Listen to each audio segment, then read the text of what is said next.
وَإِذَا مَسَّ الْإِنسَانُ ضُرٌّ دَعَا رَبَّهُ مُنِيبًا إِلَيْهِ، اور جب انسان کو کوئی تکلیف پہنچتی ہے تو وہ اپنے رب کو پکارتا ہے بڑے رجوع کے ساتھ، بڑی لمبے ہاتھ اٹھا کے اللہ کی طرف متوجہ ہوتا ہے.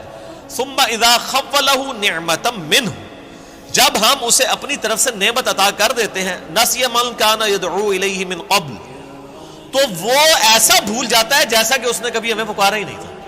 یہی ہوتا ہے. یعنی دنیا میں لوگ اللہ کو پکارتے ہیں، اللہ تعالیٰ مصیبت پریشانی حل کر دیتا ہے، اس کے بعد وہ یا تو اور ہستیوں کی طرف اس تکلیف کے دور کرنے کو منسوخ کرنا شروع کر دیتے ہیں، یا وہ کہتے ہیں جی میری تو پلاننگ ہی بڑی چنگی سی، دیکھو نا میں اس ٹائم بڑا منو سمجھ آ گئی سی کیا ہونا ہے تو میں کر لیا سی. تو انہوں اللہ کا بندہ جنی مرضی سمجھ آ جائے، اللہ کے سامنے تو اتنے فیکٹرز ہیں کہ کسی بھی انسان کو کسی بھی وقت وہ آنے واحد میں ہیرو سے زیرو اور زیرو سے ہیرو کر دے، اس کے لیے کوئی مسئلہ ہے. یعنی انسان کی ساری پلاننگز دھری رہتی. جیسا کہ مولا علی رضی اللہ تعالیٰ عنہ علیہ السلام کا قول ہے کہ میں نے اپنے ارادوں کے ٹوٹنے سے اپنے رب کو پہچانا ہے. ان میں پورا ارادہ کر لیتا ہوں، سارے کے سارے سرکمسٹانسز فیوریبل ہوتے ہیں میرے لیے، ڈن، اچانک پتہ ہی نہیں چلتا کہ یہ کیا ہو گیا. ایسا ہو جاتا ہے میرے بھائیوں. اور یہی چیزیں بیسیکلی اللہ تعالیٰ اپنا آپ انسان کو دکھاتا ہے کہ کوئی شخص اللہ تعالیٰ سے کبھی بھی آزاد نہیں ہو سکتا. حتیٰ کہ آپ دیکھ لیں سورۃ الکہف میں آیا کہ اے نبی علیہ السلام کبھی ایسا نہ ہو کہ آپ یہ ایک بات کہیں کہ میں کل یہ کام کروں گا اور آپ انشاءاللہ نہ کہیں. ایسا کبھی نہیں ہونا چاہیے.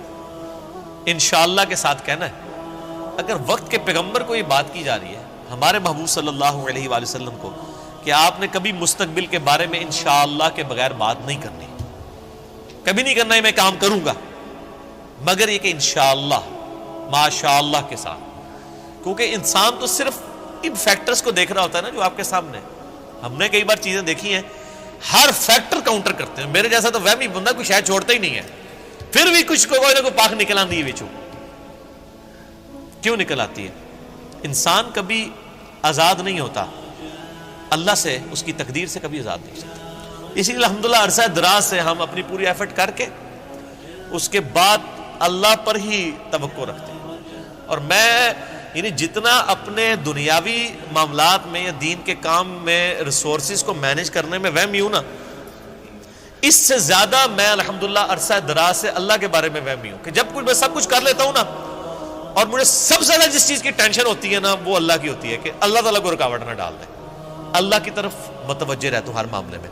اور اس کا میں نے پھر پازیٹیو رزلٹ دیکھا ہے کہ میرے بگڑے ہوئے کام جس میں میں نے کئی چیزیں اوور لک کی ہوئی ہوتی ہیں وہ پھر اللہ نے سنبھالی ہوتی ہیں، وہ خود بخود ریزالو ہونی شروع ہو جاتی ہیں. پتہ ہی نہیں چلتا کہ کہاں سے اللہ تعالیٰ معاملات کو سیدھا کرتا ہے. وَمَن يَتَّقِ اللَّهَ يَجْعَل لَّهُ مَخْرَجًا وَيَرْزُقْهُ مِنْ حَيْثُ لَا يَحْتَسِبُ. یہ قرآن کی آیت ہے سورہ طلاق کی. جو کوئی اللہ پر تقوی اختیار کرے گا ہم اس کو وہاں سے رزق دیں گے کہ اسے گمان بھی نہیں ہوگا. ان اللہ بالغ امری، اللہ تعالیٰ اپنے کاموں کو پورا کر کے رہتا ہے. اللہ نے جو ارادہ کر لیا ہے نا جس کام کو بلوغت تک لے کے جانے کا وہ اس نے کر دیتا ہے. لیکن قد جعل اللہ لکل شیء قدرا، لیکن ہر چیز کے لیے اللہ نے ایک اندازہ مقرر کر رکھا ہے. یعنی جب وہ وقت آئے گا نا تبھی وہ معاملات ہوں گے، اس سے پہلے نہیں ہو سکتے. آپ جتنا مرضی ٹل لگا لیں، جس چیز کا جو وقت ہے وہ اسی وقت پہ ہونا. تو اللہ تعالیٰ فرماتا ہے کہ یہ جب ہم ان کو عطا کر دیتے ہیں پھر یہ فوراً اللہ کو بھول جاتے ہیں. وہ میں اگلے دن وہ قاسم علی شاہ صاحب کی ایک ویڈیو دیکھ رہا تھا، انہوں نے بڑی اچھی بات کی واسف علی واسف صاحب کے حوالے سے. وہ کہہ رہے تھے کہ وہ بتا رہے تھے کہ اللہ کی طرف آپ کی توجہ اور توکل کا لیول کیا ہونا چاہیے. ایک تو وہ توکل ہے جو ہمیں واعظین کی تقریروں میں نظر آتا ہے، ان کی کتابوں میں نظر آتا ہے. پریکٹیکلی وہ 1% اللہ پہ توکل نہیں کرنے والے ہوتے ہیں. اگر اللہ پہ توکل ہو تو وہ اپنے چاہنے والوں اور مریدین سے چندے اکٹھے نہ کر رہے ہوں اور ایک ایک چیز کی ٹینشن کر رہے ہوں، تو وہ ایسے معاملات نہیں ہوتے.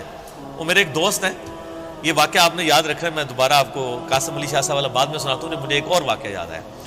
میرے ایک دوست ہیں تو وہ کہتے ہیں کہ میرے ساتھ ایک پیر صاحب کے بیٹے جو ہے نا وہ کالج میں پڑھتے تھے، تو وہاں پہ کافی وہ عرس وغیرہ لگتا تھا، بڑے دور دراز سے لوگ آتے تھے. تو کہتے ہیں کہ وہ جب جن دنوں میں عرس ہوتا تھا نا تو وہ پولیس کو بار بار فون کر رہے ہیں کہ جناب سیکورٹی کا بڑا خیال رکھنا ہے لوگوں دی جی، یعنی یہ لوگ آندے نے پچھلی بار بھی آیا ہو گیا سی ہے کی ہویا سی جیب کٹ گئی تھی. میں نے نہیں دیکھا کہ پیر خانے پہ یا کوئی عرس پہ لوگ جا رہے ہوں, لوگ ان کو وہاں پہ مار رہے ہوں کہ یہاں ادھر کیا کرنے آئے ہیں. وہ تو بیچارے بڑے کمزور لوگ ہیں جو عرسوں کے خلاف ہیں, نہ ان کے پاس یہ کیپیبلٹی کہ وہ مارنے والے تو دوسری پارٹی ہیں. تو کہتا ہے میں نے اس کو کہا یار تم اتنی ٹینشن کیوں لیتے ہو, مطلب جو آ رہا ہے اس کو کہنا ہے جی اللہ تو بندے ہوئے جیبا کٹ جان گے سانو کہ دین گے تھے آگے. یہ اس نے خود بول کے کہا, اس نے کہا ہمارے مریدین کی اگر جیبیں کٹ گئیں تو یہ ہمیں کیا دیں گے, تو ہمیں ان کی جیبوں کی زیادہ فکر ہوتی ہے. اور مریدین اس لیے سے جا رہے ہیں کہ پیر صاحب جو ہے نا وہی ہماری حفاظت کرنے والے ہیں, اور پیر صاحب آپ کی جیب کی حفاظت کے لیے خود پولیس کے محتاج ہیں, آپ اندازہ کر لیں. اور وہ قاسم علی شاہ صاحب کہنے لگے کہ وہ واصف علی واصف صاحب ایک مجلس میں فرما رہے تھے کہ اللہ کے بندوں میں اور دنیا داروں میں کیا فرق ہوتا ہے. وہ کہتے ہیں اللہ کے بندے جو ہوتے ہیں نا ان کو کوئی اگر پتھر بھی مار دیتا ہے نا آ کے, تو ان کو پتھر مارنے پر بھی غصہ نہیں آتا, وہ اوپر دیکھ کہتے ہیں یا اللہ خیر ہے, وہ غلطی ہوگی. کیوں, یہ حقیقت بات ہے کہ فاعل حقیقی اللہ ہے, یہ ذہن میں رکھیے گا. آپ کو جو مخلوق کی طرف سے تکلیف بھی پہنچتی ہے نا اس کا فاعل حقیقی بھی اللہ ہے, کیونکہ جو ہزاروں تکلیف کے درمیان ہرڈل بنا ہوا ہے اسی نے اجازت دی ہے نا کہ چلو ایک چونڈی انہوں وڈ لے جائے, کیونکہ ہزاروں تکلیفیں تو اس نے آلریڈی بلاک کی ہوئی ہیں, ہمیں تو پتہ ہی نہیں کہ کہاں سے. آپ نے اگر یہ چیز دیکھنی ہے تو آپ حیران ہوں گے کہ چھوٹے بچوں کا بڑا ہو جانا یہ معجزے سے کم نہیں ہے. بچے جس طرح اندھوں کی طرح بھاگتے ہیں, ایک کن پٹی پہ صرف ایک جو ہے کارنر لگنے کی مار ہے نا بچے کی ڈیتھ, بڑا بندہ مر جاتا ہے. کس طرح بستروں سے گرتے ہیں, جا کے کبھی کہیں گرتے ہیں, سیڑھیوں سے نیچے گر جاتے ہیں, کہیں جا کے لگتے ہیں, کبھی کچھ ٹوٹ جاتا ہے, کبھی ادھر آ کے بندہ کہتا ہے اوہ شکر ہے جی بس نیڑے ہی بچا ہے, اللہ سے بنو اللہ نے بچایا ہوتا ہے, ہمیشہ ہی بچ جاتا ہے بندہ. کتنے بچوں کی آنکھیں نکل جاتی ہیں بچپن میں, ورنہ تو آدھے ادھر جو ہے وہ کانے بیٹھے ہوئے ہوں. یہ اللہ نے بڑے کیے ہوتے ہیں. یہ اللہ قرآن پاک میں آیات ہیں, اللہ فرماتا ہے کہ ہم نے فرشتے معمور کیے ہوئے انسانوں کی حفاظت کے اوپر. یہ ساری چیزیں اللہ لے کے چل رہا ہوتا ہے. لیکن اللہ فرماتا ہے جب ہم تکلیف دور کر دیتے ہیں پھر کہتے ہیں یہ تو کوئی کہہ دیتا ہے بزرگوں نے کیا ہے, کوئی کچھ کہہ دیتا ہے, کوئی کچھ کہہ دیتا ہے.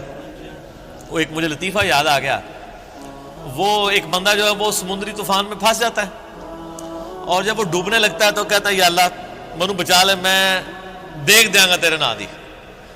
ٹھیک ہے جی, تو وہ اللہ تعالیٰ بچا لیتا ہے. تو وہ پھر کنارے آ کے کہتا ہے جی وہ تو پھر ظاہر ہے اس نے مکر ہی جانا ہوتا ہے, جو اللہ تعالیٰ آتا ہے کہ جب ہم ان کی تکلیف دور کرتے ہیں پھر یہ بھول جاتے ہیں ہمیں. تو کنارے پہ پہنچ کے آتا ہے کیڑی دیکھ, کوئی دیکھ شیک نہیں ہو. تو وہ پھر ایک اور ہچکولا اس کو آتا ہے, تو پھر وہ سمندر میں کہتا ہے نہیں یا اللہ میں پوچھ رہا تھا مٹھی کے لونی, ٹھیک ہے کیڑی دیکھ تو مراد ہے, مطلب نہیں یہ اللہ نے تو نہیں دھوکھا دیتا جا سکتا ہے, دنیا ہی دھوکھا دیتا جا سکتا ہے کہ میٹھی دیکھ یا نمکین. تو یہ وہی چیز ہے, اللہ تعالیٰ فرماتا ہے کہ یہ جب ہم ان کی تکلیف دور کرتے ہیں تو اس طرح بھول جاتے ہیں کہ جیسا کہ ہمیں کبھی پکارا ہی نہیں تھا. وَجَعَلَ لِلَّهِ أَنْدَادًا, اور اللہ کے مقابلے پہ اور ہستیاں کھڑی کر دیتے ہیں کہ یہ انہوں نے کیا ہے. بچہ اللہ نے دیا ہوتا ہے, کہتے ہیں نہیں وہ ان کی وجہ سے ہوا ہے. لِيُضِلَّ عَنْ سَبِيلِهِ, تاکہ بہکا دیں اللہ کی راہ سے. حقیقت بات ہے کہ یہ شیطان انسان کے دل میں یہ وسوسہ ڈالتا ہے کہ یہ فلاں کی وجہ سے ہوا ہے. آپ ہندوؤں کے پاس چلے جائیں, وہ بھی یہی کلیم کرتے ہیں کہ جی ہم فلاں مندر میں گئے تھے تو ہمیں اولاد ہوگی, حالانکہ اللہ دے رہا ہوتا ہے. لیکن شیطان جو ہے وہ اینڈ ٹائم پہ ایسا وسوسہ ڈالتا ہے کہ انسان اور ہستیوں کی طرف اسے منسوخ کرنا شروع کر دیتا ہے. ہم نے تو کئی ایسے دیکھے ہیں جو لوگوں کو بچے دے رہے ہیں لیکن خود بے اولاد ہوتے ہیں. ان کو کہ آپ کیوں نہیں اولاد ہو رہی ہے.